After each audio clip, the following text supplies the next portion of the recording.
Great. That's always been there. Has it really? Yeah, you just not paid attention. I just For let you those- know that I started the recording because here in just like a minute, it's going to start auto streaming Oh, okay. So I can still say what I was saying. quickly. Quickly. Uh, Not now. You're Doctor running Who's time. one of those properties that they could have easily done that with, and the fans would have been fine. Kind of like Star Trek, I think the same thing. The fans were pretty open-minded, but now they're just like taking, okay, let's take it all, shove it in a small package, and throw at them as much as we can. Yeah, To where yeah. even See, bringing back David Tennant, they fucking. they gotta play. They gotta play the long con. All right, and that's what they don't understand. They want it all now. And I'm not saying it's not something they can't have, but they can't have it all now. Right. The I preview think I that's saw on the nose. The preview I saw looked like it had a lot more energy than the last few Doctor Who's that I've seen. Well, Did yeah, it- all they do is recut it, add a different sound, add well, different music to it to Well, try to if you pump look it at up. all the Doctor Who's, how many episodes can you write, man? I mean, before you get into rewriting the same episodes, there's a lot of history that goes back to black and white TV, guys. He is a Time Lord. He has all of history to go through. Yeah. All right. Well, That's the problem. The problem is that Doctor Who has all of history to go through, but he keeps going back to London nowadays. oh shit, we're All right. live, guys. Yeah. We're live right now. Whoops. Oh, we are. Hi, we're Oh, it says people live. So I'm going to go ahead and share it to my page. All the Whovians just went click. Fuck you. No. Actually, Whovians are a lot of the people I talk to about this this subject that we're not talking about on tonight's podcast. Okay. But yeah, no. That's one of the big things of like how many Doctor Who fans have just run away. But hi, guys. Yeah, there we are. All right, are we live? Yeah, we livey. Welcome to tonight's livid. podcast. Of course, coming in. See, Ash has been so nice as to put a countdown on here, so I'm ready. And then the countdown was there with a 1 minute warning, and we got into Doctor Who anyway. So, but welcome to tonight's podcast. We'll start off Sorry, I with just had to set it up so I could see whether there. Kelly's on. What's up, Kelly? Mr. Nightingale. How you doing, brother? And Mac. Hi, I'm Little Beard. I'm Cookie. And I am Ash. Ooh, he had to use the melodious voice too. He's got I that did, radio I did. broadcaster It makes you voice. feel inadequate. It does. It like does. there's It two does. of us having Well, one of his. I've been in the locker room. I feel inadequate a lot sometimes. Yeah. So tonight, never has there been a call. Quick, we need an anybody here? And so I could raise my hand. Yeah. Well, that's fucking bad. Don't admit that shit. Fuck them like a stripper you hate, man. I mean, dude. What was that song by the Bloodhound Gang? The lap dance is always better when the stripper's crying. Yep. Yeah. Yeah, it's terrible. Let me touch you where your uncle did, babe.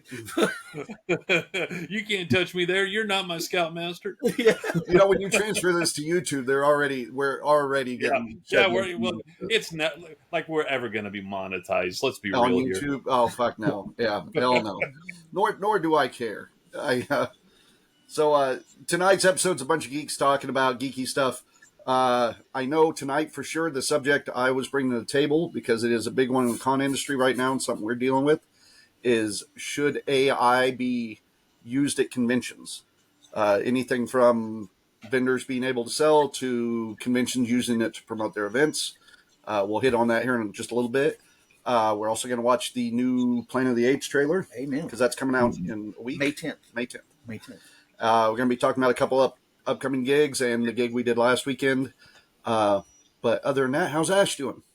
Ash is doing as well as Ash can do. Some interesting news on our wineage front. I am talking to right now, just feeling out a company that specializes in making sure that wineries, all big and teeny tiny, can do direct to consumer sales. So internet sales to different areas. Even other states. Yeah, and the basic thing is there's a cost per state for setup and all the stuff like that, but they specialize in being able to say, like, let's say we wanted to sell some to some of our compadres, down in Oklahoma or in Missouri. All right, once we're set up with that state, they make sure that all the rules are followed. They make sure that all of the necessary stuff, so people can actually purchase, that no limits are exceeded. And they also make sure that the proper taxes are collected and registered with each of the municipalities that they need to be registered in. So that's That's the way to all do it. done, so we don't have to do it. And Yeah. they're a very large company that, what they say, they're like in 20 some odd countries. They got 4,400 employees. They manage large and small So this wineries and distilleries and stuff. this isn't just national; it's international. Very much international. Beautiful. This all sounds great. Did you Yeah, get the and thing? what I liked about it is they said that they had stuff for small companies as well, and that's one of the next things. Next time I talk with the gentleman, which will be in like a week or so, I'm going to do a Zoom meeting with them. We might see if you want to join in, John. No, I'd But be interested. Yeah. uh, the thing is that that's one of the things is I want to find out is for because I told him, I was like, we're small. We still got the training wheels on, all Mhm. right, and we want to eventually graduate to Huffy, all right, and then We, maybe one day we get to a real motorcycle. we haven't even bought a ratchet yet to take the training wheels off. That's where No, no, we haven't even opened the box to take the training wheels off. But anyways, that was a really cool thing that I did this week, as I talked to that gentleman for a while, and he's also going to see there is some issue of their company being able to help us when it comes to like being able to, like, let's say, go into Missouri ourselves and set up a table at a festival and sling bottles. I don't think they're going to be able to help us with that. That's not something that they specialize in. He's going to check around in their legal department to see if anybody knows anything, but it What'd you get might that? just be easier for us to sell it to that festival and have them do it. Did you get that thing I tagged in today? Rivers Aunts is doing a big mead push, trying to find the best mead in Iowa. That's great, because the best meat in Iowa is going to be delivered from Kansas. That's what I was saying. That's what I said. If we can get the legalities switched out, we were going to be there. Because if we take your mead to Rivers Aunts, where we've been for 20 years, it's gonna. Yeah. It's just getting that orange vanilla, Daryl. Yeah, we need to start new batches, which is with the other stuff that I talked to you about earlier before we started up, means that you need to come down here and help me load things and get the several 100 pounds of honey loaded up and stuff. All right. Well, and we'll talk more on that, and you'll be happy when you get here because I brought in the new rack for the deals, and I got everything up on metal grates and stuff. Oh, and great! It's Did you clean out the vats? They are soaking. They were soaking the other day when you asked me to. Yeah, we haven't got out. Yeah, I've been trying to get everything done here, caught up for. I'm so far behind on just all the festivals right now. Like today was my deadline to get stuff in for McConnell and I don't have all the paperwork, and nobody's fault. Just is what it is. Yeah. So just trying to get caught up on that, trying to get some stuff to Big River, and I'm just so far behind. And if I could get every day is a struggle right now. So, but we'll get to that. Let's get through. Let's do some geekgasms because I definitely want to hit this AI topic because when I posted that online today, I got 5 emails instantly from people asking me questions about it because they're struggling with their events too. Yeah. So I think it would be a one. Tammy's really on. Hi, Tammy, and Jake's on too. Hell yeah! And he said, "Hell yeah! Hell yeah! Hell yeah!" Howdy, Jake. Oh, and since I haven't been getting to do New Brew lately, Cookie and I are both going to try just drinking tonight. We're going to do Spotted Cow, brought to us by our good buddy Bill Massino from Three Pines Gone. Brought it down from Wisconsin. I don't have my water in here. Yeah, no, don't drink healthy. And then Christy and I are going to be doing a New Brew this week at some point because we got to update. What is that? I got acrylic paint thinner. I can drink that. I got coconut water. Yay! So we're doing Spotted Cow tonight. Later this week, we will be doing. I wanted to show you this one. Cookie that's too cool. I saw that. So this is a Shell Shock beer. Oh wow! I bought it for the can, but now I'm excited. Oh yeah, of course you did. Yeah. So, but I'm really happy that they got permission to use that likeness. Oh, I'm sure they did. I am sure they did as well. Now, I'd be surprised. You'd be surprised how many Ghostbuster beers I've run by that have not got permission at all, and then they get shut down. They run one batch, they get a cease and desist, and then it's just that's all right. We're out. Yeah. They're like, well, we sold it all. Yeah. That's like gas station boner pills. They're just there long enough to make their money, then they rebrand it as something else. It'll make you wonder if you should have put that in your body. That's something I wouldn't admit to knowing, Daryl. No, I just know the joke line. I don't actually know the stuff. I mean, I don't like that flavor. No, that flavor. I don't know what flavor it is. So, did you have a good geekgasm this week, or was the wine thing your geekgasm? Hold on. Geekgasm this time to celebrate. Let your geek flag fly, don't hesitate. Yeah. Geekgasm's unite. It's the short one. Some noise with every million feet we find our joy. See, now this will fit right in today's subject because that's AI generated music, right? Yes, it is. But I'll let you know that I generated the lyrics with AI. And see, and we've got genuine musicians. I caught that. We got genuine musicians, and that's pulling work away from them. So you know where the genuine musicians don't reside? Huh? In my abilities. That's true. Right? You actually have more musical talent than I do, so I can't. So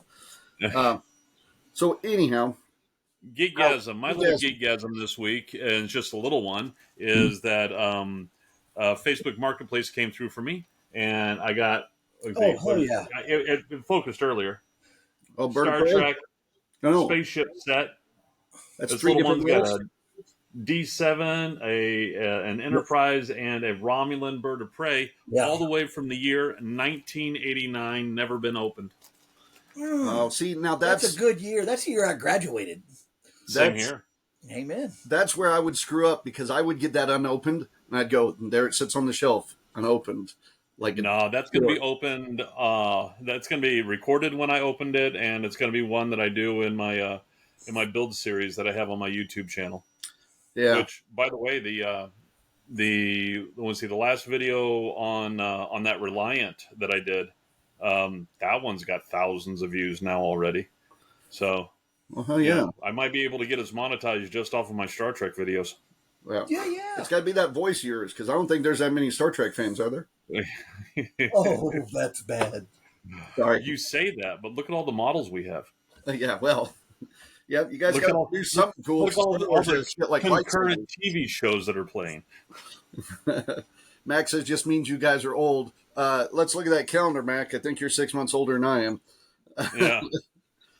David said, Geekgasm, Godzilla -1 dropped online, streaming today, watching it tonight. Last night I did a meeting at Anime Fest, and that's how it was described. Somebody said, I hadn't seen David in a while. I said, David who? They said, Godzilla David.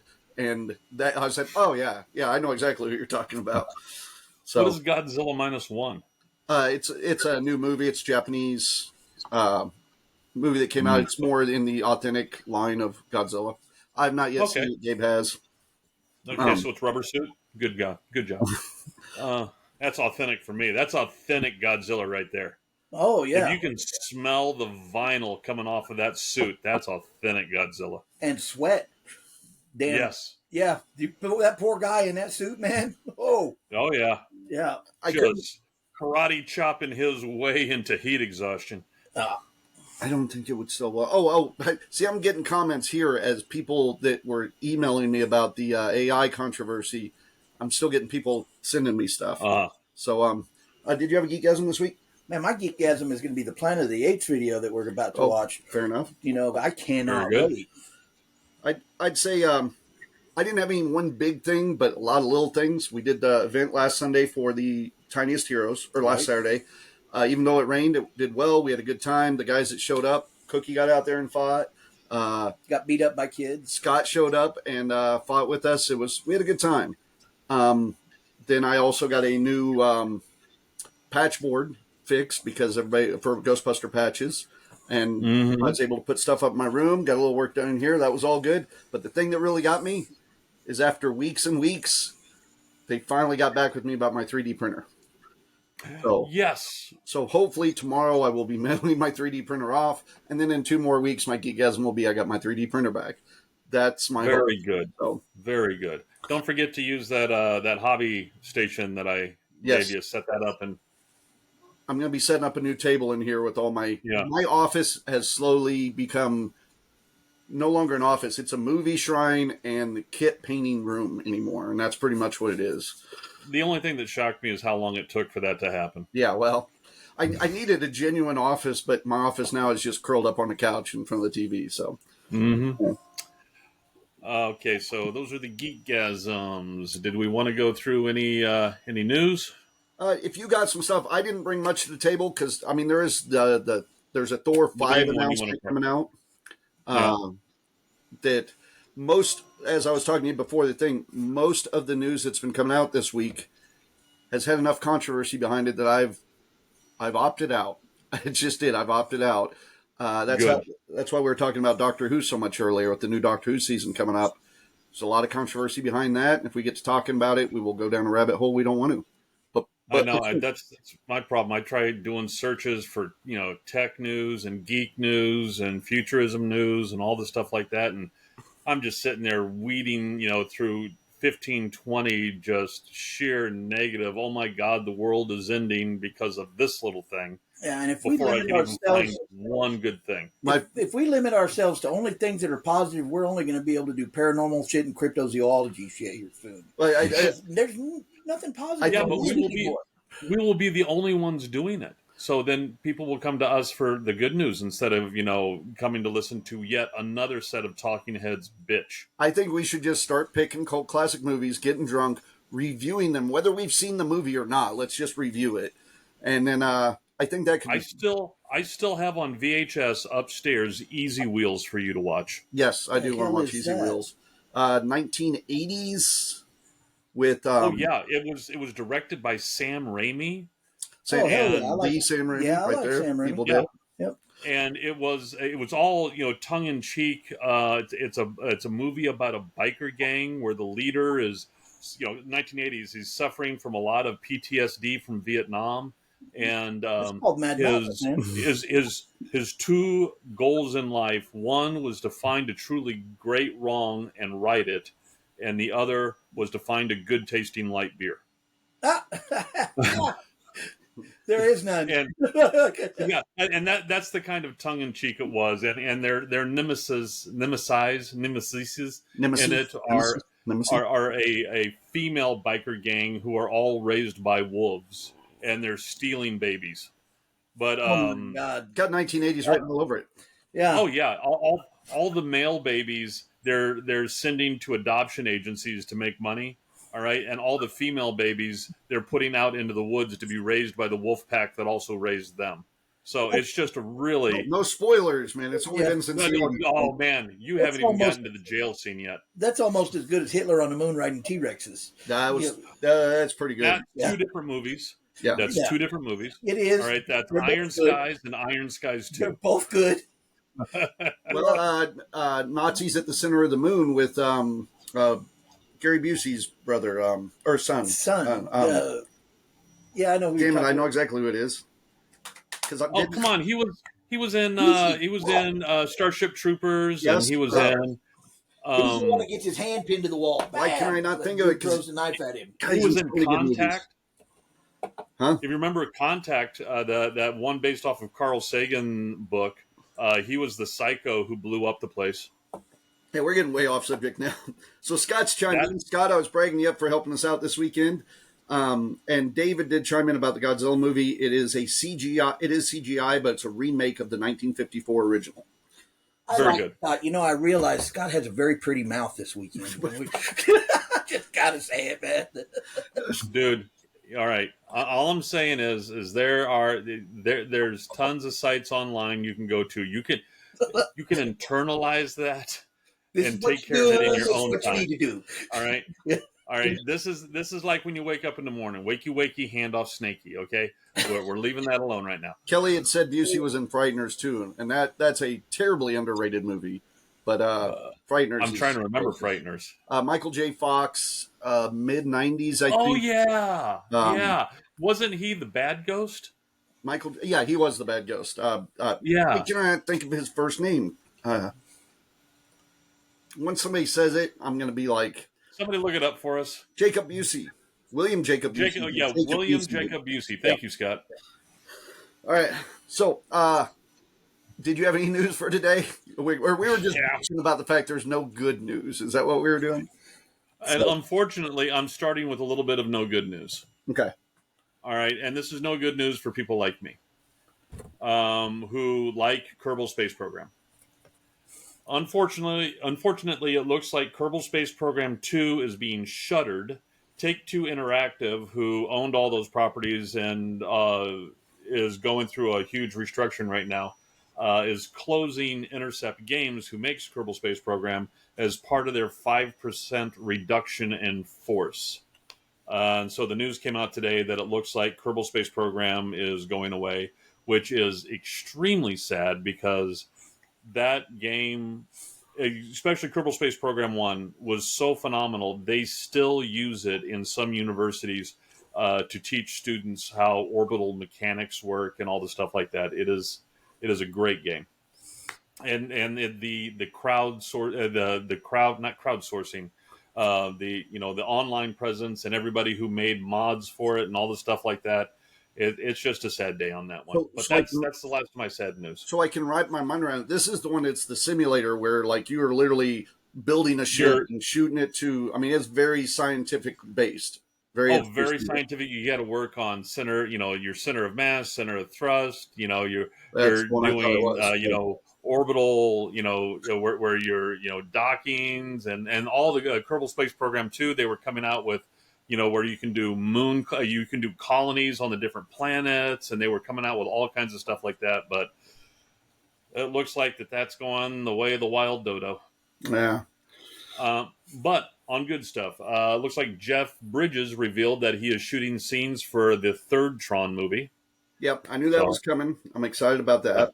Yeah. All right. Meta, formerly Facebook, announced Tuesday that Batman Arkham Shadow will be released as a VR game that's exclusive to the MetaQuest 3. Now, And Iron Man VR developer Camouflage and Oculus Studios are developing the game set for later this year, and we do not know yet who is voicing Batman. Camouflage. I assume that's not his birth given. Yeah, No, because that's the name of the studio. It's yeah, no, yeah, Camouflaj. yeah. They're going to find a new Batman voice actor, unfortunately, but I wonder with Unfortunately. that because the Suicide Squad move or video game that just came out last year. That again, another thing that had a lot of controversy behind it. They killed off the Arkham Batman from that series, and that was one of the fans. They were so upset that ended the Arkham series because the voice actor is now passed on. So they just killed off that Batman in a very unceremonious way. So I'm wondering if this is going to be a prequel or if they're going to try to retcon things or something, maybe. Or Well, I understand, but it's kind of like when they when the voice actor for Howard's mother in The Big Bang Theory when she passed. right, All right, instead of having somebody else do the voices, much like uh, the woman who played Howard's wife, not Amy, goddamn it, Bernadette.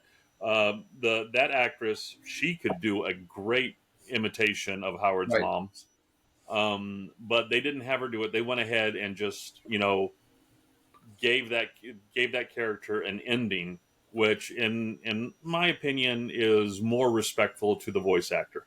You can't do that with Batman though. But what they should do is either continue that series, just like start a new series. It doesn't have to be the Yeah, Arkham universe anymore. I think would be, especially after they killed him off, because there are yeah. actors that they could have maybe brought in to replace him. Yeah, but But there's some people have such a distinctive voice. There's I know, nothing you like Mako, General Iru in Avatar. Mako did his voice. Mako from Conan, remember him? yep, Okay, so he did his voice. They had to stop using the character and used him very, very little. And the guy they got was close, but it just wasn't the same anymore. yeah. When there's some people though, like Mark Hamill doing the Joker, he'll always be the best Joker out Yeah, there. I think. yeah, But like if you've heard Alan Tudyk's Joker, fucking awesome. yeah, He does a great job. yep. And a lot of other people play Joker, some good, some not good. But I mean, you can move on. But it's There's so much. doing it with some respect and how do I want to say, not muddying the waters of the canon they've created with those games, because it's not just the voice actor worked on those games. there's tons of people that worked on them. That if they move on, they should move on to something different. I hope it's just not a money grab, I guess is my point. I just hope it's not a money grab. On some characters, there's so much material out there, you can't have just one person be the only voice of that. Right. You know, there's like just always Joker, the there's best. just, yeah. Right. Right. David just said, are you going to get around to the DEA reclassifying cannabis? Yeah, that was on my list. I had that right. I No, but just I'm looked it looking up that as shit soon up as as he soon as said I'm that. done here. I looked it up as soon as he said it, and I was just sitting here reading the article as Oh, you really? guys were. I had not heard about it. I'm surprised my wife didn't bring it up. I'm sorry. Oh crap! I did that, and I closed my notes. I opened that up over my notes. Hold on. Boom. I mean, okay, and now we're back. All right. So reclassifying cannabis could be bad for a lot of geeks, especially gamer geeks. But if they reclassified Mountain Dew, it would be like 10 times worse. So yeah, it would. Okay, Yeah, and let me see. alcoholic Mountain Dew now that not alcoholic, but Mountain Dew that's an alcohol beer. no, It's- but it sounds Oh weird. yeah, terrible. hard. They Yeah. call it the hard dew. Yeah, Blake got some. Oh man, it's terrible, terrible. Okay, I'll have to check it out. No, Realistically, you won't. Don't most waste of your time. those all taste horrendously, Yeah, what are but that these? doesn't keep people from buying it. Can't say beer. I think it's more of a cider, isn't it, Daryl? I don't know. I don't know. But I would like to point out something that we all universally know is abhorrent in its taste, yet it is not only a staple, it is a tradition with the entire country and multiple countries. Jägermeister. I'll go with that. Yep. And Yeah, Jägermeister it only and tastes Uzo right in the same boat, bro. yeah. good. Yeah, it tastes bad for the first two shots. After that, you burn your taste buds off, and it's great. When you say you don't want to try it, the stuff we've tried on New Brew, much less being Rennie's, the shit we've tried on the road. Well, I know some of the shit you've tried. It can't be any worse than some of the shit we've eaten or drink. So Let me see here. I had boom, one more. The U.S. may not be the last to ban TikTok because you know about the ban Yes, for TikTok yeah. going through, right? Yeah. We're all up on that one. I hope so. An If not, election Google debate. it, pause us, whatever, come back. Yeah. At an election debate in Germany, European Commission President Ursula von der Leyen said, "We know exactly the danger of TikTok," and pointed out that the European Commission was the first to ban TikTok from government phones and implied that TikTok could possibly face a similar situation in Europe that is facing in the US. However, TikTok may not be the last one. The law that was signed in that they're using to ban TikTok, named TikTok, it also gives the president power to identify other apps owned by companies controlled by a foreign adversary and ban them as well. Okay. And congressional aides tell Washington Post that ByteDance's CapCut editing software could be the next one on the chopping block. I don't know anything about that editing software, but I mean, there's so much of this. I feel like it's power grab. I think some of it should have happened a long time ago. Yes, 100%. I mean, this goes clear back to Daryl. You remember the telecom days, but when Huawei, all the Japanese or Chinese sent all the Huawei stuff over that all had back doors built into it that was running half of our all the problem was is not that it had it, but it had the possibility of having it. It had it. I talked to some. A lot of us are sure that it did. Yeah, and that's the reason why they had to yank all of those ByteDance servers out of the server farms. Yep. And all Cricket phones were. I mean, Cricket went essentially all Huawei all over the U.S. We installed a bunch. They were cheap. Yeah. Yeah. And so now let's move on to this cannabis thing. Okay, from AP News, and this just came up yesterday at 6:51 p.m. The U.S. Drug Enforcement, the DEA, will move to reclassify marijuana as a less dangerous drug. The proposal, which still must be reviewed by the White House Office of Management and Budget, would recognize the medical uses of cannabis and acknowledge that it has less potential for abuse than some of the nation's most dangerous drugs. However, it would not legalize marijuana outright for recreational usage. Let me see here. It helps And it what was get the to other the part? people that need it. I was having the same conversation today with my little brother about my other little brother when he was so sick, trying to explain to him about how lobbyists work and different things, but that it keeps people that can genuinely use it, because it feels like when that conversation comes up, it's always about recreational, and the medical side anymore just gets swept to the side. It feels like. You guys know one of the reasons cannabis got outlawed to begin with was the timber industry. I mean, Yeah. yeah, I mean, that's a whole long William story we don't need to Hearst. get into. But Birdo says the devil's lettuce is evil. Always, Yeah. of all the No, people. it was William Hearst had just purchased up like literal forests for Right. his newspaper companies, right, to make paper. and then that very year before, I mean the year after he did that, but before the year before they made it illegal, on I think it was Popular Science or Popular Mechanics, the cover was that cannabis was going to be the new billion dollar. This is back in 1930s. The new $1 billion crop. Right. Well, And the hemp of because it. they had come up with the, what was it called, the decorticator, which is the cotton gin for cannabis, for hemp plants, Yeah. Right. so they could And separate the thread. speaking of cotton gin, the cotton industry was up in arms over it because it could replace physical material that you like cotton material. You can Oh, yeah. make shirts out of hemp, and so the cotton industry was up in arms. The timber industry was up in arms over it. See, between the three of us, we could all start talking history pretty quick, Yeah. but we would rule out anybody younger than us, unfortunately, I think, immediately. Well, and it's like I always tell people when they're like, "Oh, that happened before I was born." You know what? Yeah, the Civil War happened before I was born. I read a book. Yeah. All right? Yeah. And he who forgets history is doomed to repeat it. But at our age, too, we're not supposed to talk about Civil War or World War II, because that's the stereotype that all adult white men just end up being fanatics for and those things. apparently the Roman civilization. Apparently, men are supposed to think about Romans all the time, and I can tell you, I literally go hours without thinking about them. I don't know what they're talking about. Okay, but anyway, moving on to this. Once that division signs off, the DEA will take public comment on a plan to move marijuana from its current classification as a Schedule 1 drug alongside heroin and LSD, and move it to a Schedule 3 alongside ketamine and some anabolic steroids. Okay, but you guys know that in some states, if you get a medical ticket to get medical marijuana, you're considered I don't want to say crazy, but it's a mental thing where you can't purchase firearms legally anymore. It's not. Yeah, and that will change. That will change because they're moving that scheduling. Okay, that's good. Yeah. Yeah, that's good. But anyways, that's what he was talking about with that. Matter of fact, somebody on weed is the guy you want to go ahead and let him have a gun because he's not too excited about using it. You know what I'm saying?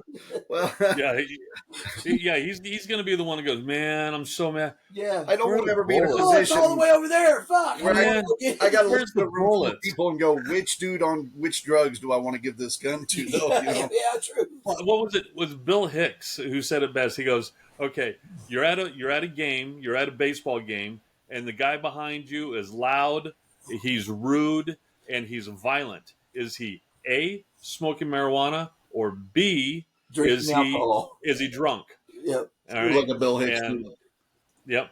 One and only correct answer, he's on alcohol. I love Bill Hicks. Scott had said we could either be history buffs. Everybody gets into history buffs or smoking meat, and he's right on that one too. Yeah. I tried that. I can't keep it lit. Yeah, Scott's good at smoking meat. You know what I'm saying? And Kelly says, I identify as a black lesbian. I want to know what we were talking about when he texted that. So, yeah, I mean, at this point, I feel like, because David sends me so many good things on ideas for, and now we're just picking them as he sends them. And we did 5 minutes on marijuana. Great. But anyways, yeah, that's all I had. That and what Scott said. So. All right, so I know that this subject for AI it could go long, could go short, depends on how interested you guys are. So you want to go ahead and do the trailer for Planet of the Apes, because I figure we're not going to talk about that too long. Okay, let me share screen. We're going to go with where's it at? Kingdom of the Planet of the Apes final trailer. It should be This is the newest trailer. Rise of the Kingdom. Yeah. Okay, yeah. Yeah, it's Kingdom, not Rise. Rise.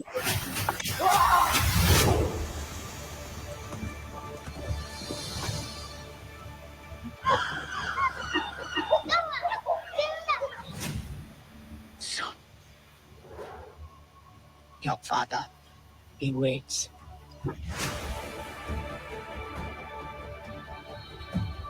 Much to learn, much to teach. There are dangers beyond our village. What a wonderful day! Well, that's very Mad Max.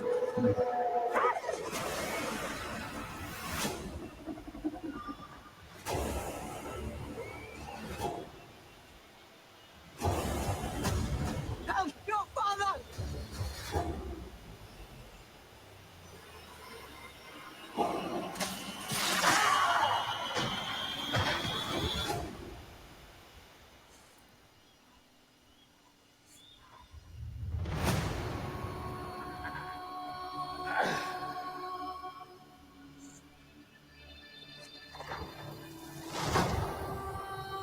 My family. I will find them. I will bring them home.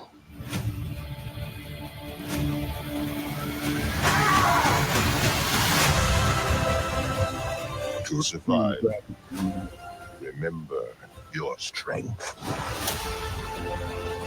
your compassion, your mercy. Why do they hunt her? She knows the human secrets. I have a name. May. I know where they're taking your clan. You chose a human over an ape. This was a human place. It is not yours. It is now, isn't it? The elders did not tell us everything about this world. Nor bend for your king. Never.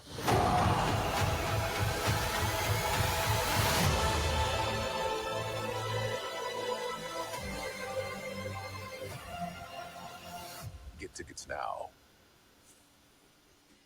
Oh man, I can't wait. That part where the chimp and the orangutan just like dropped their stuff and that human, that's because that human spoke. At this point in history, the humans weren't supposed to have the ability to speak. I have a question about that. Matter of fact, it's my only problem with the movie so far. What? Is The fact that she was wearing modern day clothing.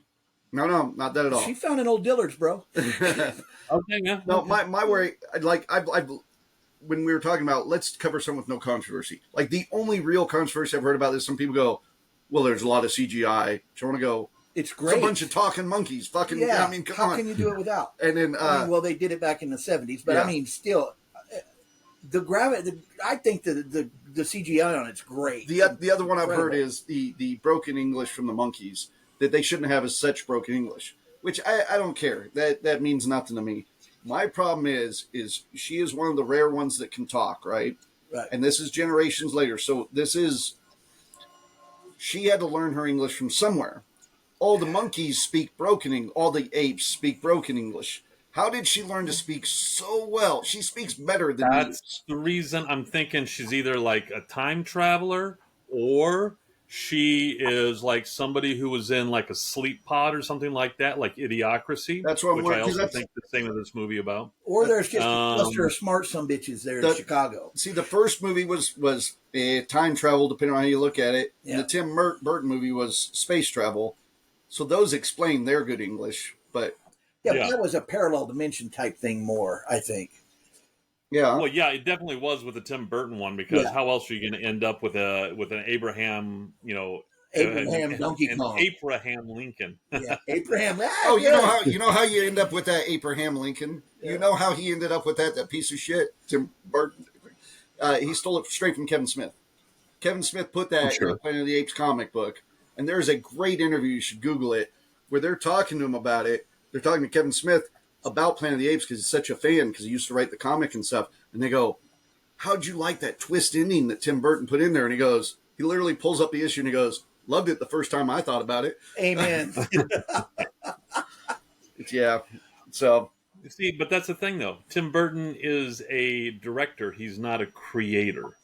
Yeah, so of course he used material for it. I love Tim Burton. Don't get me wrong. I'm super excited about the new Beetlejuice and shit. But when you run into that realm of comic books and pretend like at that time Tim Burton was kind of doing the thing he did with the original Batman movie, where it's like, oh, but comic books is a lesser media than But movies. let me take some and stuff nobody from 'em. watches that, so Yeah. it doesn't matter. And for those of us old enough to live through when the Tim Burton movies come out. And trust me, that was my jam at the time. I remember Those your formative years. Yeah, and so it got a little much. Oh, hey, Meg's on. Hey, Meg, how you doing? Hey, Meg Cole from Renter. I'm excited for the movie. I am too. I can't wait. You tell you the truth, I've never watched a single one of those new Planet of the Apes movies solely because I'm 100% Team Human. You 100%. Yeah. It says the guy who always rooted for our inevitable AI overlords. Yeah. Who will make things better for us. See how right? you're not so human now, are you? Yeah. See how that works? Well, yeah, I am. I'm still the damn human until they see the AIs will figure out how to upload me so I can live forever.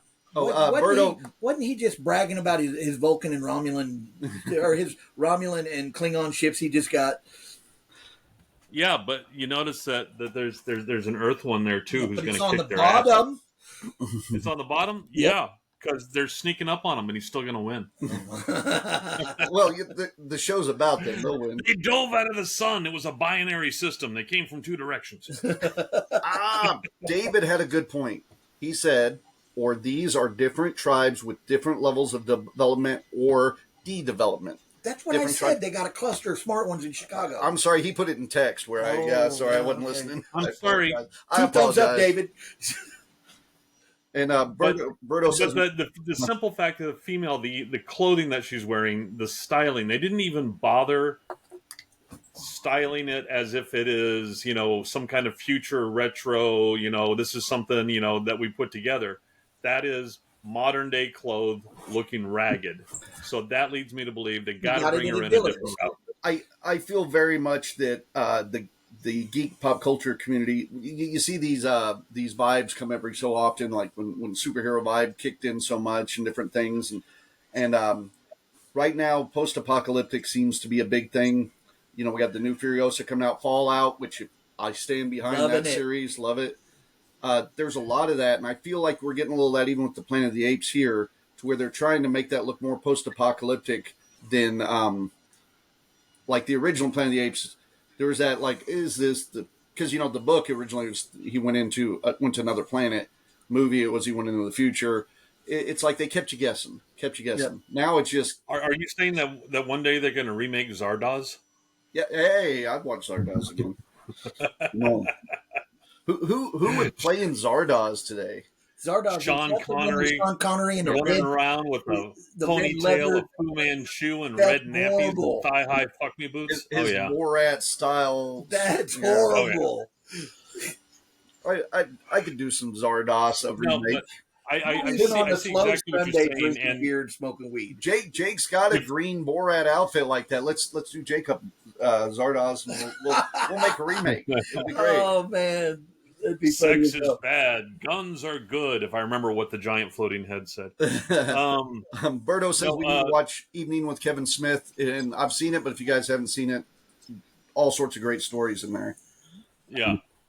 And we'll get to AI just in a second. I want to follow up with what you were saying about the whole post-apocalyptic thing happening now. That there seems to be a trend.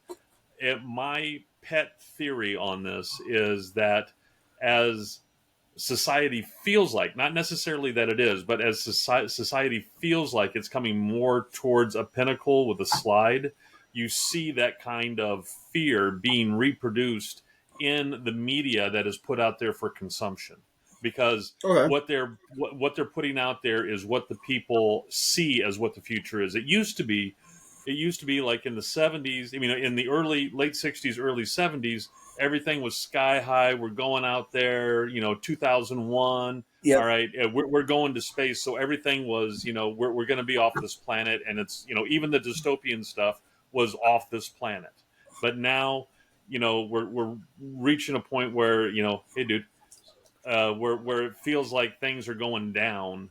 And so they're putting out movies out there and stuff out there that plays into that, because that's what's on people's minds predominantly. At least that's what my theory is. Okay. Yeah, and that makes total sense. It sucks that we're also getting movies like Civil War and stuff too that tells you where we're at in society. But Yep. And I got a whole theory on, you put that into enough people's minds and you get enough people thinking about the same thing, that their consciousness can actually call it into being. But we'll get into that. Oh yeah, time. I mean, that's easy, and people will follow fads. I mean, if you remember when the super movies first came out, we had legit superheroes dressing up in like Washington, New York, with superhero outfits and shit. Yeah. Oh yeah, I remember those guys, and it was always it was always guys. Oh yeah, 100%. I remember those guys running around like they were going to be fighting crime out there. Well, and no offense, but all the girls that did that shit, they just found out, if I just put a camera and get it on OnlyFans, I'll be rich doing this shit. And don't have to leave the house. So there's girls doing it, and they don't have to leave the house. The guys just are dumb enough to go, I'll go out and get my ass kicked in an alley. That one dude out of Seattle, man, I can't remember his name, but he was no punk. He ended up being a UFC fighter, and yeah, he was a badass. Yeah, I'm sure he made Phoenix, a big difference. Yeah, you can that's all you want. Phoenix. Well, no. Somebody got a gun. You try block that. Go ahead. Yeah, catch that bullet. All right. Now, I did pull up an article that just came out. Let me get my mouse over here. That just came out. I believe it was yesterday.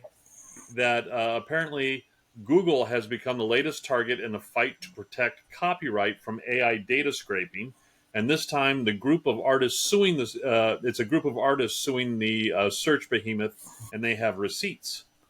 They filed in the Northern District of California. The suit brought by photographer and illustrators.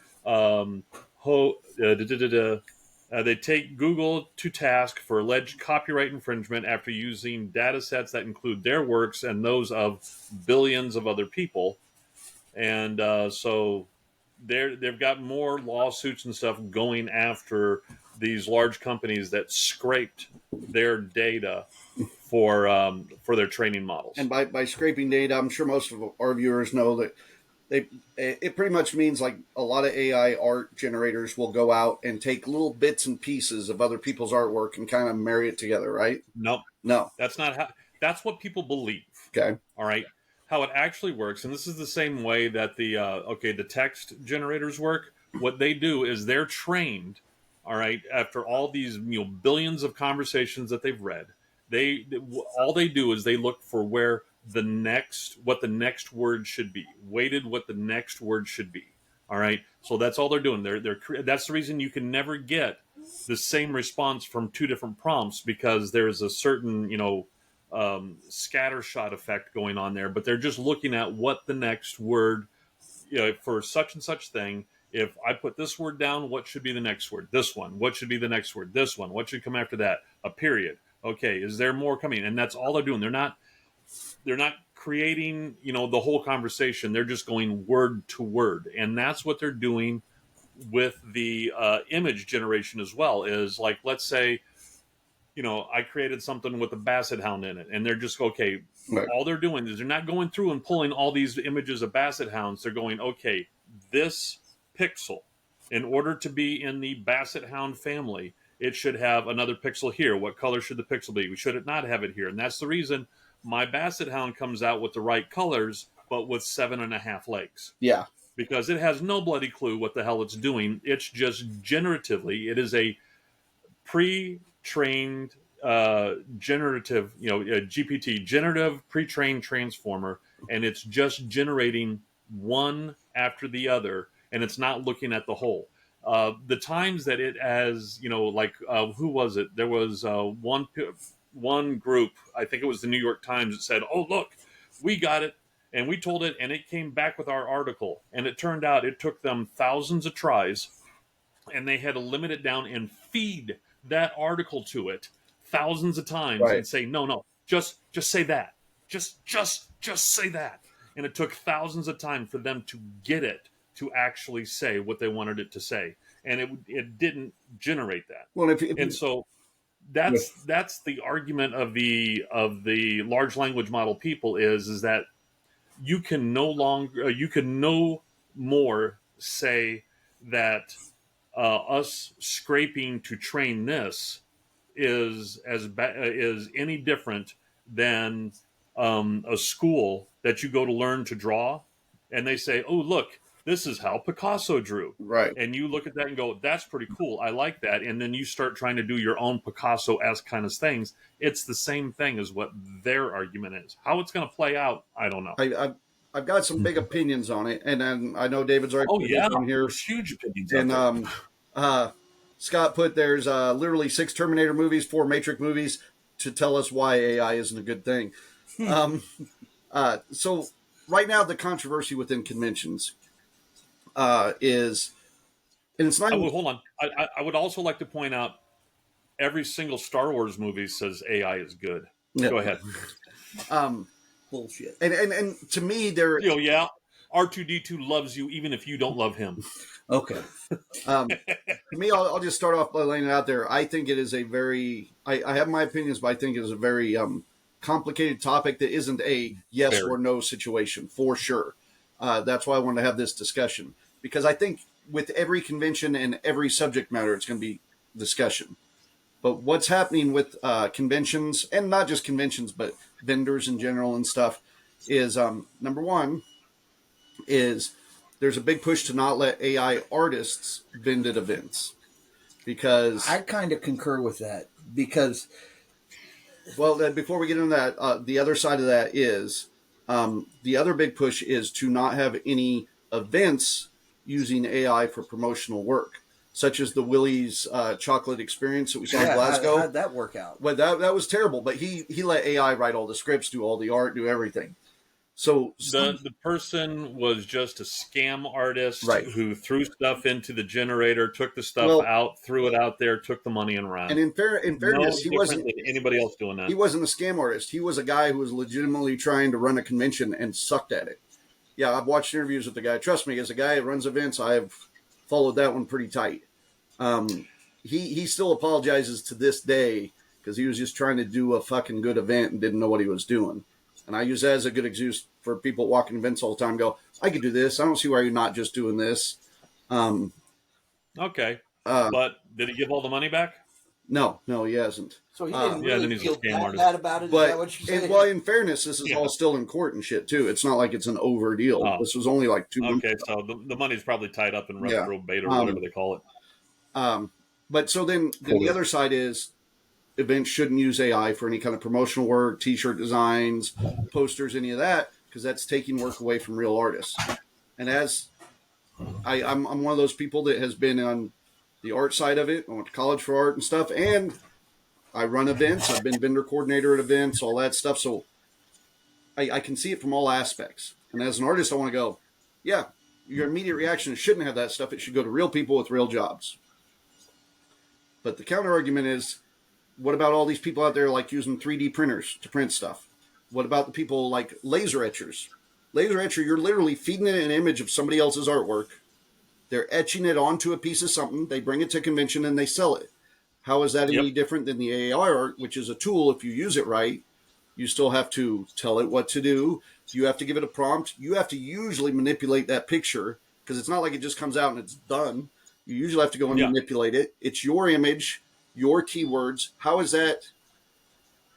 Like for me, as somebody who went to college in the 90s for art. It takes the skill out of the art. That does it, though. So like. Okay. But go ahead. That being said, that being said, Cookie, you could see the same thing about when Photoshop came out. That's the exact point I was going to do that. Okay. Because I still paint with paints and markers and stuff. But I don't see any too much Photoshop at Comic-Con. Oh, everything. Most of those artists. Everything is Photoshop. Most of those artists all paint digitally. Almost none of them are painting with airbrush or anything. Okay, I can see that digital paint. Like the guy with but beyond that, photographers. Ads that we looked at. Ansel Adams would have been all over Photoshop if it was available when he was alive. Yeah. All right. But he wouldn't now And because of his reputation if he were still alive. yeah. Yeah. But the thing is that, there's always been, whenever a new type of tool comes out, there's always been a pushback against it. Now the question is, how do we get past that? How do we find a way to integrate? All right. Like, okay, no steroids in sports. Okay. I personally think there should be a steroid league. I would watch that sport. All right, you show me It's football on called steroids. WWE, dude. Yeah, exactly my point. Yeah. But except for those are more actors, and I applaud them. They are very good, very physical actors. But those are actors. Yeah, but don't think they can't kick your fucking ass. I mean, oh yeah, no, they are a mud hole. Yeah. And the simple fact that they can get up there and extemporize an entire hour-long rant and build an audience up after just having done a physical altercation that, even though is still decided ahead of time, they still have gone overboard with stuff that would have killed us just to even attempt it. All right, they are phenomenal performers, but they are still performers. But they have to be in peak shape to do what they do. I mean, even using AI, you have to be creative and artistic in some way. I mean, but it's still just a tool. My point being is, I want a steroid version of normal football. All right. Yep. Just like I think that they should just go ahead and just have a free for all category, like whatever you want, go for it. I think that's what the XFL will be if they ever can bring it back, man. Hell yeah. And I think, when it comes to this AI art, I think set it off separate. Make sure that it's known, and don't do it in a negative manner. All right. This section is for AI. All right. And actually have this section AI, just separate it out, and it will either thrive or crash on its own. I don't even think you need a whole section. I think, like, as far as artists go, I think, and this is just an opinion, I think if you had an artist out there that said, my stuff's AI generated, then, yeah, if people want to buy it, great. If not, because there's plenty of people that do that kind of stuff. So as long as you say it. Now, if you came out there and claimed your stuff wasn't AI generated, most people that collect art are going to be able to pick up on it pretty quick, and you're going to get a bad reputation. Yeah. So I think declaring it would be one thing. Now, as far as events using it for promotion, I think it would be better to try to use real artists if you can. And that it might depend if it's cost effective. That could make a big difference.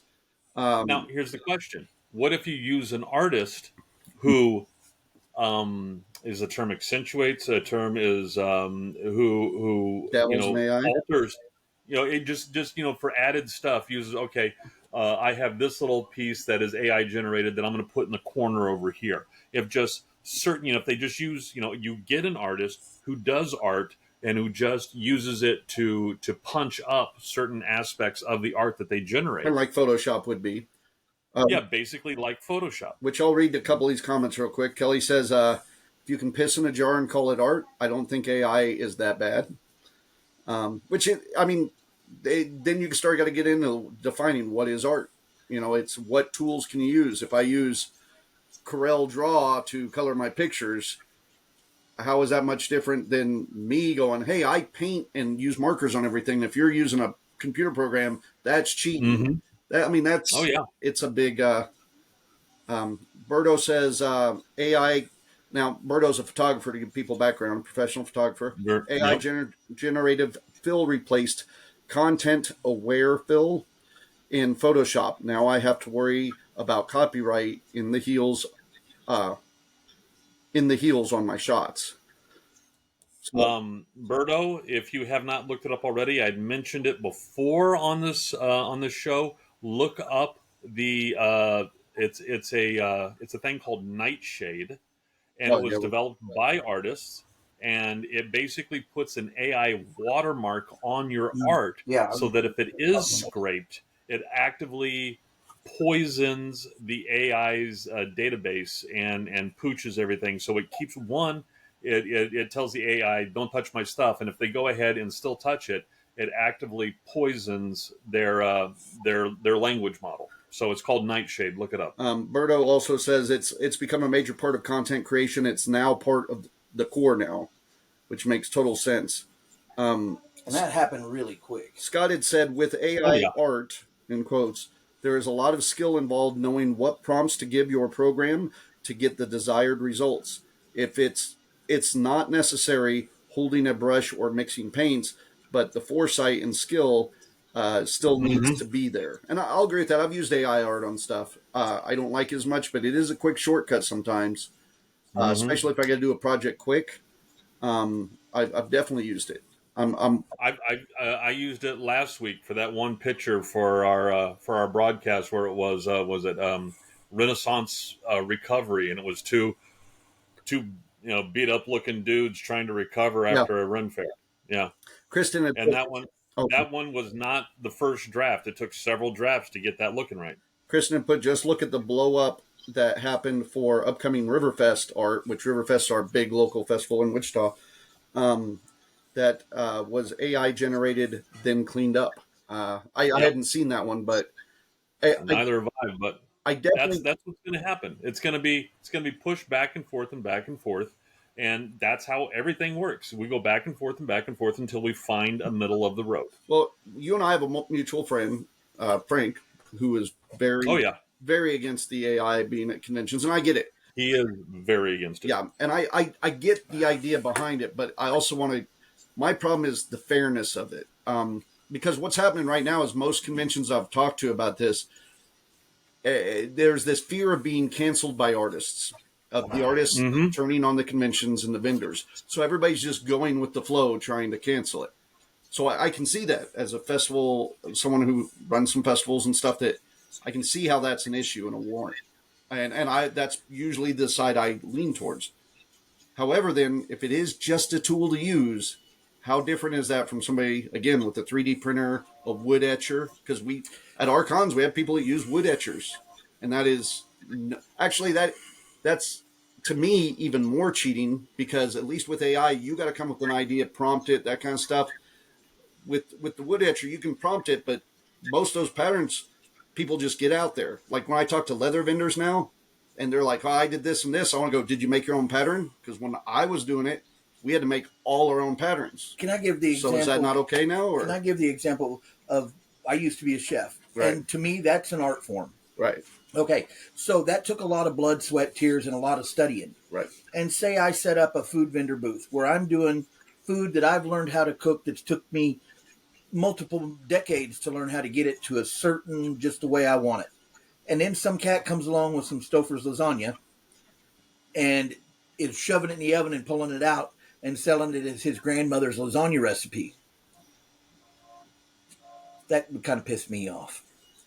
Do you understand? Somebody I get it. 6 months. But here's I know how to cook lasagna in the oven. Here's how I see it playing out. All right. You're going to have the festivals completely banning anything AI. Fine. All right. But then you're going to have the flip side is there's going to be so much out there that is in some way, has some kind of AI involved in it. You're going to have the festivals that go, screw it, we're doing it.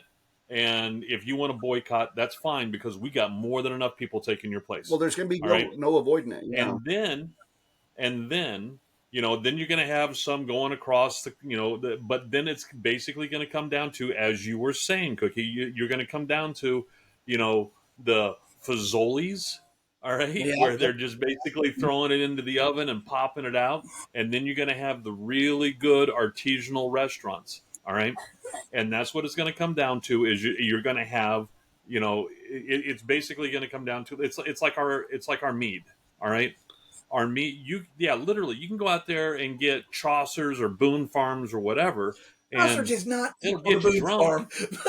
It's not the greatest either. But it's not. It'll get you drunk, but if you want something that tastes good, you pay a little extra for it. Okay. And art has always been that way. I'm sure artists bitch their heads off. I know I know that that clerks and stuff bitch their heads off when the freaking printing press came out. Oh, it's going to steal all of our jobs. Oh, this needs to be done by hand. Da, da, da, da, da. And they're just going to be chunking them out. Somebody had said to I me do know- that robots were treated the same way when they came out too. Same sort Yeah. of thing. I do know that. Remember the big deal when lithographs started popping up all over when people were making multiple copies of the same picture. Other real artists were upset because now you can have 500 copies of one picture you made instead Yeah. of I've got the one picture I made. You know, Yeah, and down on the corner, 37 of 500. right. Yeah. I bought a couple. I remember that controversy then, I bought a couple. but I'm happy to see it now. So I maybe I need to. Yeah, take a different Kelly's view of right. this. Kelly's right. The market will decide. Yeah, that's right. Yeah, I he's bought right. some AI generated comic books this year that I look at and I go, the artwork looks good, but it's all AI generated. And I get somebody had to put those prompts in and stuff, but I can look at it and I can tell it's AI generated, and There's a certain of too much polish to it. yeah, and it makes me not enjoy those comics as much. It makes me not appreciate the art. And I think we'll get that across the board, but there's some people out there that just love those truck stop shirts, like with the wolves howling and stuff that you see at everywhere. Dave Filoni. And Dave Filoni yeah. loves Yeah. that shit. And it's not like people are like, I just love the artwork. There's something about it that just gets them. But most people don't look at it and go, man, that art should be in a museum somewhere or anything. It's truck stop artwork. And I think that's where AI will be. It's AI and artwork. and it's like you can tell the difference between something that's machine made and something that's handmade, because the machine made thing is too perfect. Right. All right. The human made handmade thing is going to have imperfections. That's what makes it handmade. All right. And it's just it's going to fall down, and it's really going to fall down into do you want something mass produced or do you want something artisanal? Well, and Yeah. And Berto had mentioned that it's in the software now already. Like as a photographer, you can almost not get away with not using AI. And I feel like it's going to be that way across the board. I mean, the art program I use for doing graphics for T-shirts and posters and stuff has an AI generator in there, to where I can just go on and generate a whole T-shirt off AI if I want. This program that we're using right now in order to record our podcast has AI built into it, so it can go through and when I get done, I can tell it, okay, go through and find me 10 different things that are just quick little 30-second long bits that we can throw into a TikTok, and it will go through. Normally, I find out that this that we're doing does not transmit very well over to a TikTok video, so it comes up with utter crap. But this has it built in. The Photoshop stuff. I mean, and the thing is they're in a race right now. Everybody's racing to put more and more stuff in, and starting this year with all the new phone releases, the phones are going to have AI built onto them, and that's the reason. Like right now, Nvidia is on track because they have some of the best cards, for doing AI on. They're on track to be the first $1 trillion company in the world. Wow. Is Nvidia. And yeah, seriously, if you didn't buy stock, you should have. I should have bought stock. And I was sitting there going, yeah, Nvidia is going to be great. Never bought stock. Thanks for telling us before this. Thanks for the tip, buddy. Yeah, like we're all big stock purchasers. Anyway, but that's the thing is all the new Samsung phones coming out, all the new Apple phones are coming out, are all going to be having AI. They're going to be having, and they are going to be having AI on board. Yeah. Where they're going to have smaller AI models that are built into the system and don't rely on going back and forth to an internet database in order to function properly. As a matter of fact, that's one of the big things that because Apple always pushes about how they're all about the security and privacy of the end user, and that's one of their big things is they're going to have AI chip on board, so it doesn't have to as much go back and talk to a repository and put your information up there to be scrubbed through. So what Christina had put on here was that aren't all the photo filters and everything we've been already using for years essentially AI superimposed over our own photos? Yeah. And I think that's what it boils down to, is that inevitably It, this is going to happen. Inevitably, it's going to be at every convention and festival. It's not like it can be stopped. It's how are we going to get used to it? But and so, but then but that's the thing is even though some things have been utilized for decades now and have gotten really good, like let's talk about CGI in films. Right. All right. There is still something when you actually see something that is done with like in camera effects, where they actually did it. They actually had the T-Rex Like there. They effects, actually did something. Yeah.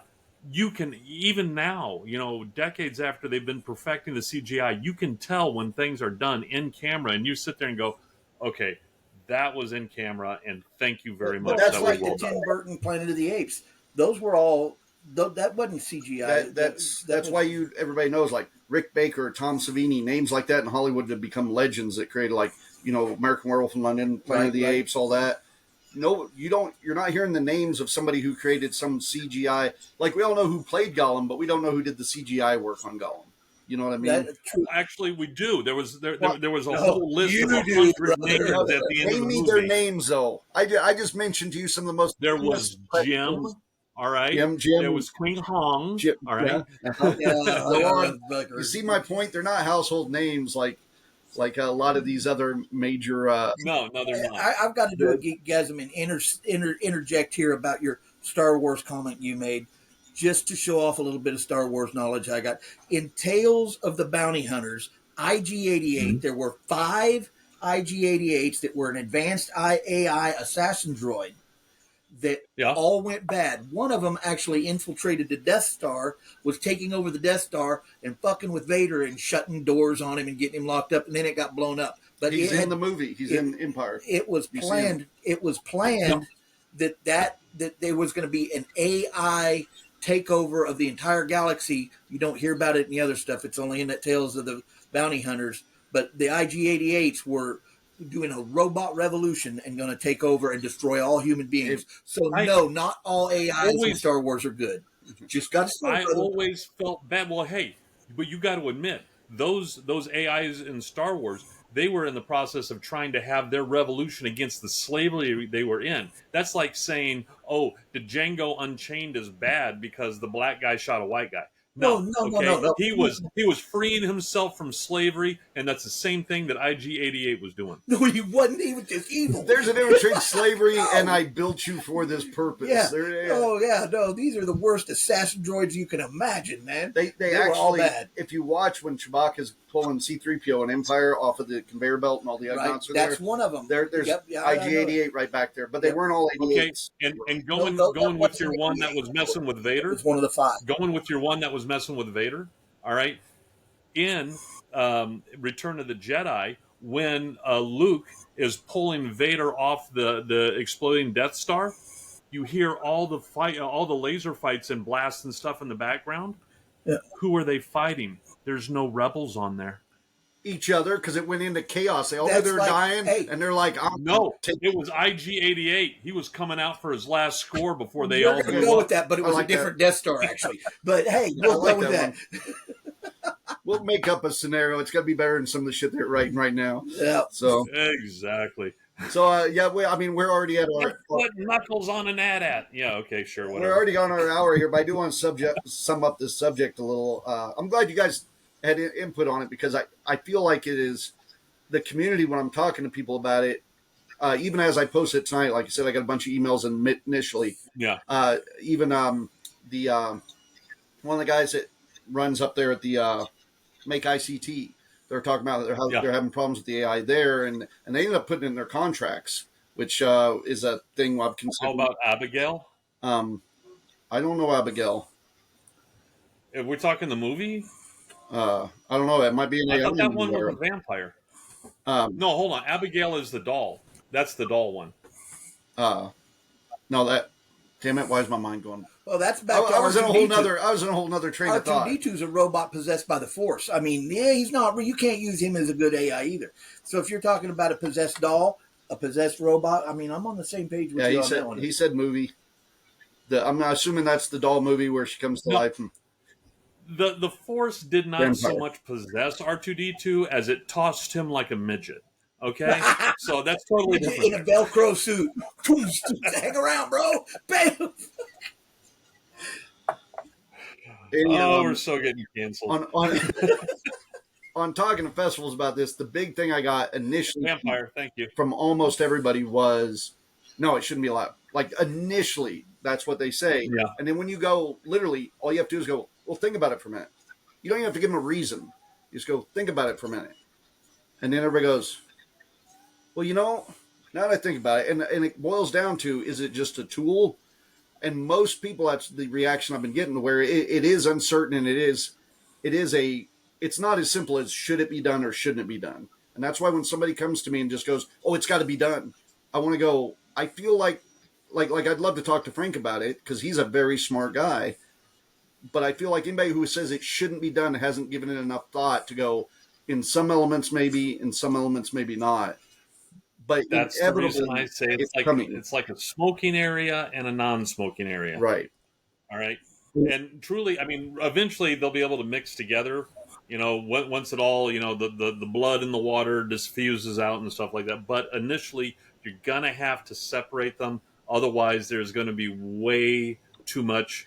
Do you have to separate them or just distinguish them? Distinguish them. I think that it should be you should at least say. I think at the conventions that are the most, where there's the most uproar, separate.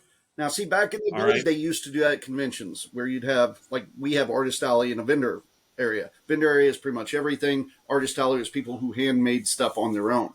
Over the years, at pretty much all conventions, that handmade part has gone away to where it's more of a vendor starting out or a vendor who just crafts from home that's not doing it professionally, or sometimes just a vendor looking for a lower spot. But so you get a lot of the artists that come through on Artist Alley. And a lot of those artists use tools for their art. That's the thing is a lot of those artists now are using, like Chi. Chi was a freaking wizard with that Wacom tablet of his. Right. All right. And did that make him less of an artist? No. Hell no. I don't even know how to turn on a Wacom tablet. All right. So he's, but he was a true artist. But then because he was using the technology, there started to become a blurring of the lines between those that hand drew everything and those that use computers, and then all this. Eventually, the line between the two is going to become so fuzzy that the distinction won't be there anymore. That line has already been drawn dozens of times. I could sit here and go, every laser etcher, every laser cutter, Cricut machines, pretty much every art program on everybody's laptop that's watching right now. All those things I can say are tools just like AI that could go, isn't fair. Because if Leonardo da Vinci was looking at this shit, he'd go, y'all a bunch of lazy bastards. Even with AI, you couldn't keep up with that fool. Yeah. But that's the thing is, so now at this point, with AI, how different is it from every tool? And and you compared it to smoking, but just like that, it's not like they're going to outlaw AI. They might put limits on it, but it's always going to be here. It's not going away. So cons aren't going to be able to... In my reference of smoking area, AI was the no smoking area. Right. AI was no smoking, but it didn't stop people from smoking. It took over. And then what? The non-smoking... And then AI is going to be everywhere. Yeah. Well, and that's the thing is AI will be... Yeah. I mean, it already is everywhere. It is everywhere, and they've gotten some of the smaller models like Dolly. Was it Dolly 2? No, it was GPT-2. They've gotten that to run in an Excel spreadsheet, so they are already miniaturizing the models so they can be included on more devices. I got this creepy feeling that somewhere in some college in Oregon right now, some hidden AI is logging everything we're saying and going to look for me later. And that's the reason I say please and thank you to my Alexa.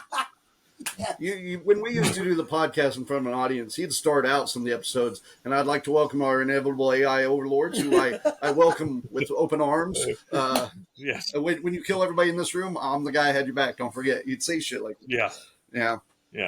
Don't skin me alive. I'll make a great, I'll make a great turret polisher. I'm a good guy. And Kelly said it right. I mean, people will always fear change, and that's what it boils down to. And I think it's just something we're going to see for a year or two, and there's always going to be a little controversy behind it. I would suggest to anybody else running events, I just would not use AI to promote your event if you can help it. I mean, I know some events need it because it's financially easy to use. Can I tell you my dream? Yeah. My dream, because right now, where the big problem is that at first, with the robots, all right, remember the robots are going to take our jobs. That was always, the blue collar worker who was afraid of that, and everybody went, screw you. You got your name on your shirt. We don't care about you. And so nobody cared. And the robots came and they took some of the jobs. They didn't take all the jobs. They took some of the jobs. Right. All right. But now this AI is coming for the white collar jobs. This AI is coming for the jobs that we thought the robots would never have. And that's the reason there's this big uproar right now. My dream, my fanciful Star Trek dream is that AI and the inevitable inclusion in autonomous objects, robots, whatever, becomes so good that it frees up humanity.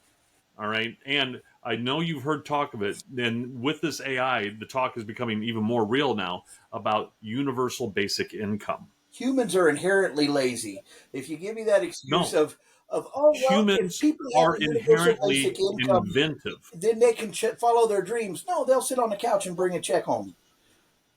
And that's the thing. That is the universal basic income. The universal basic income gives you enough to survive and eat your bland gruel. All right. It's good enough to survive. I mean, if we could all do OnlyFans and podcasts, we probably would, and we'd be okay with that. Yeah. Because we'd still have free time. But those who then are driven to create and do extra and follow their dreams, they then have the possibility of following their dreams and doing their stuff. My dream is that the AI leads to eventually having a universal basic income for all humans. And then that allows us to enter a new age where we can do that which inspires us, not that we have to do to keep a roof over our head. And sign up for Starfleet Academy. No, you'll be signed up as soon as you're born. All right? It's up to you. It's up to you to pass the entrance exams. I think everybody should spend. If it goes to a universal basic income, I think everybody should spend 4 years of their life, whether it be in the military or some other service, serving the rest of humanity in some way or form. Germany has, and a lot of those countries over in Europe have a mandatory. Either you spend time in the service, or you spend time. Israel does too. Doing, taking care of the elderly, cleaning, so does and doing stuff like that. That is actually part of their structure. They have that.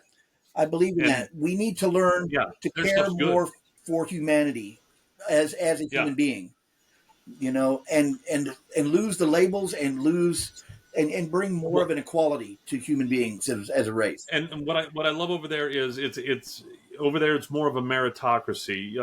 Over there, a college student who works is as rare as over here a college student who does not work. Yeah, because over there, their colleges, they have to earn their way in. They have to pass the test, and they have to succeed in order to get into college. And once they do, it's all paid for by the government. We're getting plenty off topic. We're getting way off topic. Universal basic income. So back to what I was saying on trying to wrap up the AI thing was, if you're running an event, my suggestion would simply be don't use AI if you can help it, because it's going to make artists feel slighted. So if nothing else, if you can help it, if you can keep an artist employed and keep original art out there, by all means, do it. And I think that's where we're all trying to lean. It's like hosting a movie watching party. Try not to use anything from Woody Allen because there's just a stigma with it. All right. Well, yeah, it'd be kind of like watching Monty Python marathon and saying never quote Monty Python. It's too fucking hard to not do. So you got to use AI eventually. It's going to eventually happen. It's going to become mainstream. People are going to use it, and it's going to become normalized. It's just going to take a little while because humans, as I forget who said it there, humans fear like Kelly said, humans fear Right. change. I mean, even Garth said it in Wayne's World.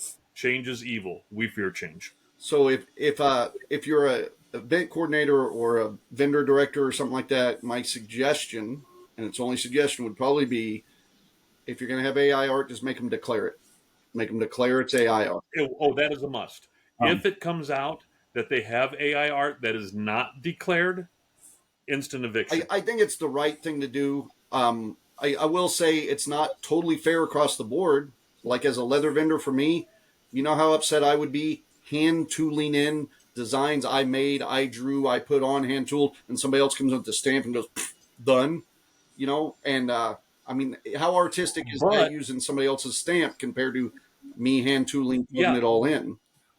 right. So, but if you had two leather booths side by side, one was that where he used the stamps Right. and he was made to say, okay, I stamped this out, and yours, you can say, I'm the artisanal. I did everything by hand. No Oh, two things are going to be the same because I did and everything. that's You that's the problem.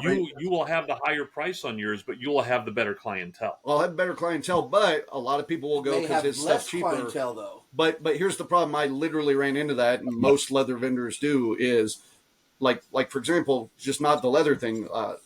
Laser etching is a big one, that kind of stuff. But so Mm-hmm. what people would do is, that leather vendor doesn't have to declare it's a stamp. You have to have a good enough eye to go, that's a stamp. So I would get people all the time coming over to me where I've hand tool stuff and go, it's just a stamp. It's like, no, it's not. Well, that's what that guy over there says. Well, that's because he's using a stamp. Well, he says he's not. And that's all there is to it. And so then you're trying to convince people. So, what I would suggest to a convention is you hire yourself a Frank Keith who hates AI Now, and have him go through and be an arbitrator now that's what and be able to, because a vendor coordinator should be doing anyway, watching out for those bootlegs and stuff like that. but a vendor coordinator is pulled way too much. Vendor coordinator, I've seen vendor coordinators. They are some busy, strung out, overworked individuals.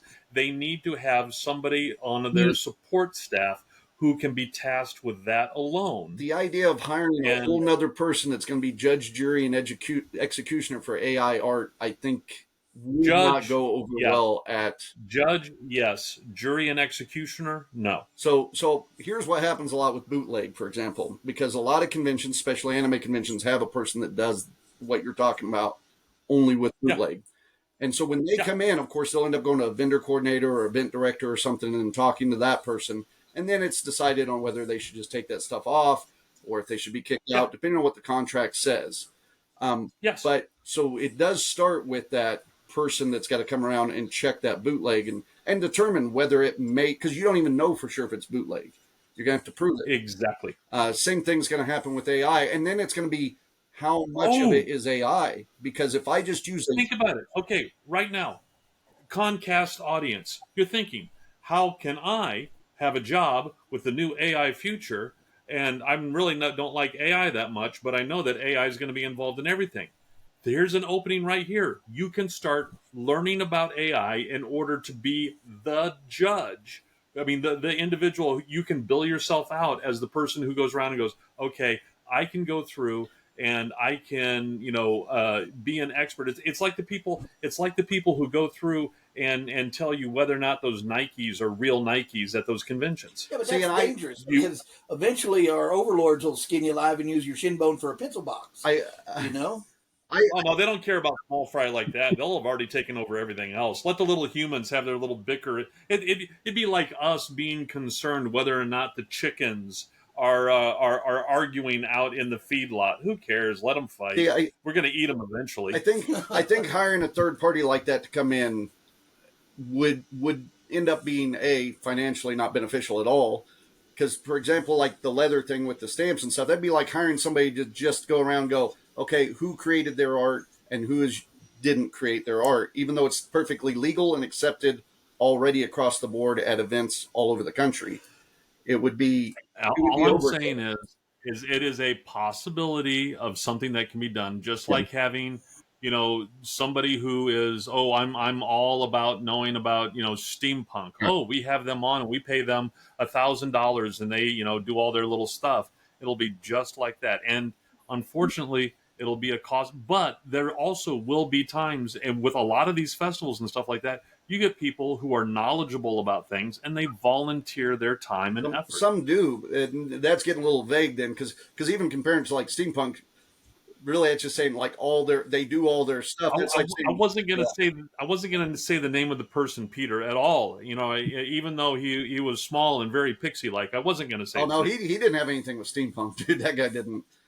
Oh yeah, he did. He had a whole Mad Hatter. He wore a Mad Hatter outfit. He didn't do steampunk though. I don't care. Willy All I Wonka's know not is he steampunk, billed for himself. example. He billed himself as an expert, and he was the expert of being himself. All right, I'm not getting into that subject right now, but all right. Yeah, I think. Well, yeah. David asked, "What kind of legal language would this?" Oh man, we're going way over time. Well, we might have to do a part 2 on I think this. anybody. We might have to do a part 2. Yeah, we might have to do a part 2 at some point. I'm just trying to sum up my original thoughts on the whole thing still, but if you could, without me I interrupting, would love that would be to. great. I would love to just get the last little bit out, and then we could just move on, mother. For those that don't know, I usually am the one interrupting Ash, so that's totally. No. I am horrible about it. Do not put yourself alone in that boat. I am horrible at it too. Go ahead. But yeah, I would just suggest anybody who's wanting to have vendors in, that's going to be up to you. I would just have them declare it as AI art for sure, and definitely don't set them up next to an artist who's a regular artist. But especially don't set them up next to Frank Keith. Yeah, I think, and nothing against Frank. Frank is a genuine artist. No. I get a lot of people, but there's. I'm just saying, Frank would not be a happy camper about it. Yeah. That's all I'm saying. But there's, again, there's like tattoo artists out there do great work. They can do all the shading and stuff, but they can't draw the picture. So then they're still a super fucking talented artist. And then there's people like me that can draw the picture, but I can't do the tattoo work. So wasn't that which one of us is the artist then? Wasn't that addressed in that Jay and Silent Bob movie? I'm not sure. You just do the shading and inking. No, that's viable as well. Blunt Man and Chronic. What movie was that? So that was Something About Mary, or not Something About Mary, but Chasing Amy. Was that Chasing Amy? I'm almost positive, and Chasing Amy, because they address it in that because the Jason Lee character is an inker. In Seth Rogen. Oh yeah, and then they also did it in Mallrats. I think maybe I can't remember. The same joke has been used a lot in. No, it wasn't Mallrats, but for sure it was in Clerks. Chasing Amy. It was in the one where Jay and Silent Bob go, on their Jay and Silent Bob to have Blunt Man and Chronic shut down. Yeah, it is in Jay and Silent Bob Strike Back because they come up to the same character from Chasing Amy that they say it to. Oh, very much so. So, and who was also in Mallrats? Yes, you're absolutely right. Well, it's the same actor in Mallrats, different character. Hey, if you would stop letting me interrupt and actually come to a conclusion here. So, but yeah, so inkers across the board, and people that know inkers, there's some that they are just tracing lines. There's others, they get shit work, and then that inker makes it look good. Like, I can show you Paul Neary stuff that when he comes and inks, I can just look at somebody else's artwork that he's inked and go, Paul Neary inked that because he's so good at it. Yeah. I would like to point out in the 90s, when Auto-Tune came out. Yeah. Everybody against Auto-Tune. Auto-Tune is the devil for music. Now, good luck finding a song that's not Auto-Tune. Yeah. Yeah. Well, you can. You just have to listen to the ones from the 80s. Yeah. So, and Tammy, you said now you have homework to do. I don't think you're going to have to worry about it too much because I think most of the artwork you guys have going on is all pretty good. And with steampunk, I don't think you're running into quite as many individual, like with the anime and Comic Cons, you're going to get a lot of two-dimensional artists. And those are the people that are most upset because it's very easy to create two-dimensional AI art. It is like we could do it right now while we're talking with just some simple prompts. Oh, yeah. And I hate to tell you this, but they're already in the beginning phases of doing three-dimensional stuff so you can have AI create something, turn it into an STL, and print it off. Yeah. I mean, I can just scan stuff on my phone now, and like right now, if I want to print this 3D beer can, I can do that, print it right on my 3D printer right now. Oh, yeah. Now, at that Yeah. point, I haven't really created anything. I've just used tools, but it did create something. Is that art? Is it not art? Do I have the right to sell it just like somebody else or not? What at that point would you start labeling yourself as a craftsman instead of an artist? Because like a cabinet maker or a woodworker or something like that who creates just like your standard bookshelf. It could be a wonderfully done bookshelf, but they're not an artist; they're a craftsperson. Well, when Christy and I were having this discussion, and I was going to have Christy come on because she's dealing with this as a vendor coordinator. Like when we were doing clothing, the difference between having a clothing pattern and your wife does this stuff. She's made her own patterns 1,000 times. No, she Oh, hasn't. she hasn't? Oh, I figured for sure. No, We used to make our own no, patterns she is. all the time because they just weren't She's a very big. her. We have entire cabinets filled with patterns. Oh, My wife, I've got that. she's a very follow the instructions kind of lady. Matter of fact, that's a whole nother story. Yeah. Go ahead. Well, like when I started leather, you couldn't just hop on the internet and download patterns. You had to make them. No, especially not for your niche market. Yeah. So, but then the argument still could be made of, oh, you're just making something somebody else created. Theoretically, isn't everybody? Well, like when I made my own patterns, I had my own ideas for armor. I mean, the idea of armor was already out there, but then I'd make my own thing from scratch. So, but then I've seen other people take my patterns, use them, but that's the whole thing when it comes to the AI scraping right. for content is they're not regurgitating word for word. They're learning how the words go together. Right. And it's the same thing. They're not regurgitating the artwork. They're learning how that artwork goes together and then coming out with something. And I'm not saying that it's a good thing. And matter of fact, with some recent stuff that came out with, what is it? Sora or Sonora, whatever it was, that they showed some videos that person made. Like the big one everybody was talking about was somebody had done they handed the program off, which is still closed. They're not letting a lot of people use it. They handed it off to actual, for people who make movies and stuff like that. And one person made a really interesting short story of a guy with a balloon head. So you see that artwork, a lot of that, that picture of that guy with the balloon head. And even they said it was as difficult as all hell because you couldn't have two shots with the same character because there was no continuity. Every time that the AI would make it, it would make it just a little bit different because it's not regenerating the same photo. It just knows in general what it should look Using like, similar and then prompts it's shotgunning it up there. Create it. Yeah. Will it ever be able to be to that point to where it can regenerate the same character? Yeah, they're working on it. They're working on continuity. This time next year, we're going to be having a whole different conversation. This time next week, we're just going to be talking about AI taking over porn, though. So, taking over or making it better? That's my question. Yes. No, as a lot of podcasts and stuff I listen to, as they always say about AI, right now, it's the worst it will be.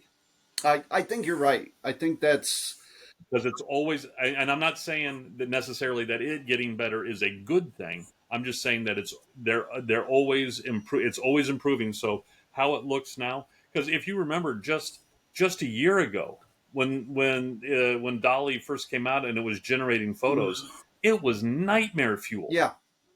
All right. And now we're having to look at it. Okay, slow down.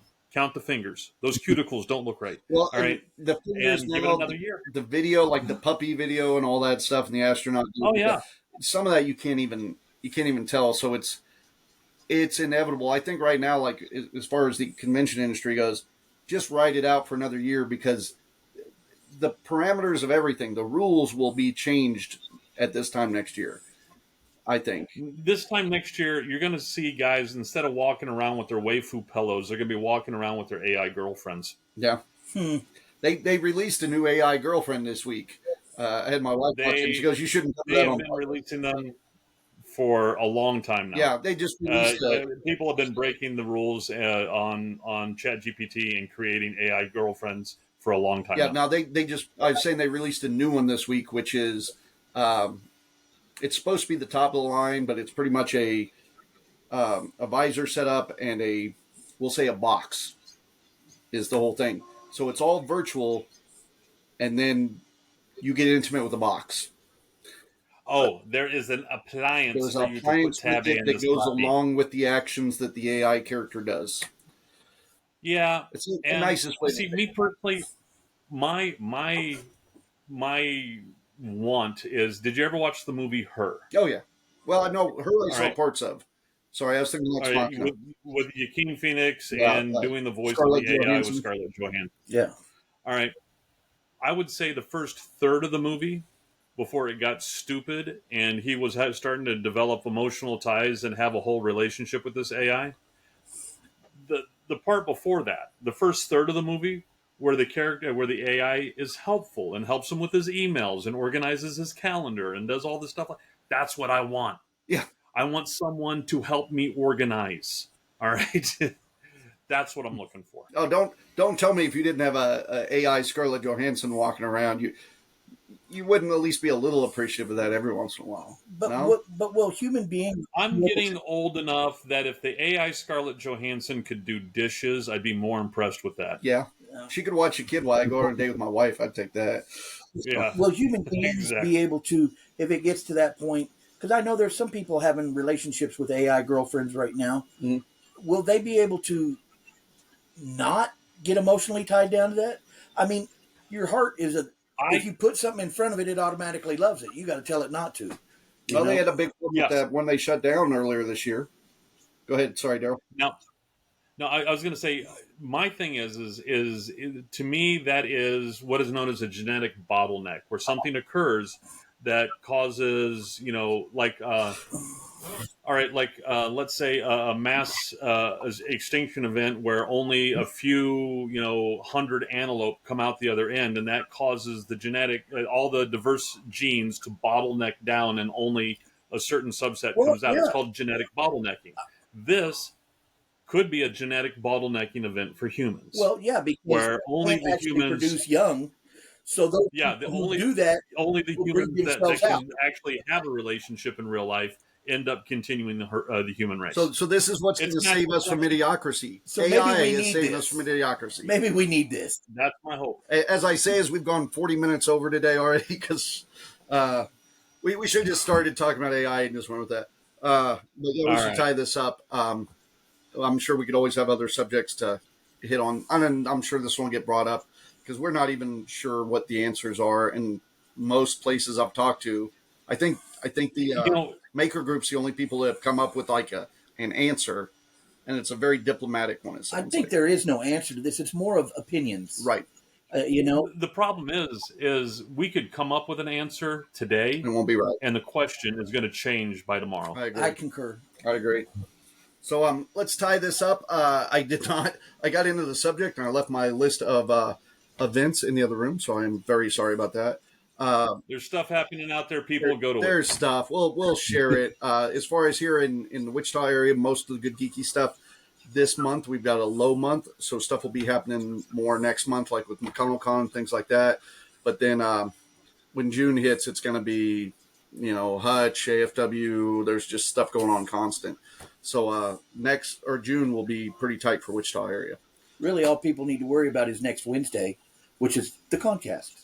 Oh, there you go. There you go. Well, that and Planet of the Apes coming out because we'll go watch that, and then we'll review that. And we'll be disappointed with all the AI in it. No. Yeah. So, all right. All right. Well, we will see everybody next week. All right. See you guys. Hugs and kisses. Thank you, Bill, for the beer.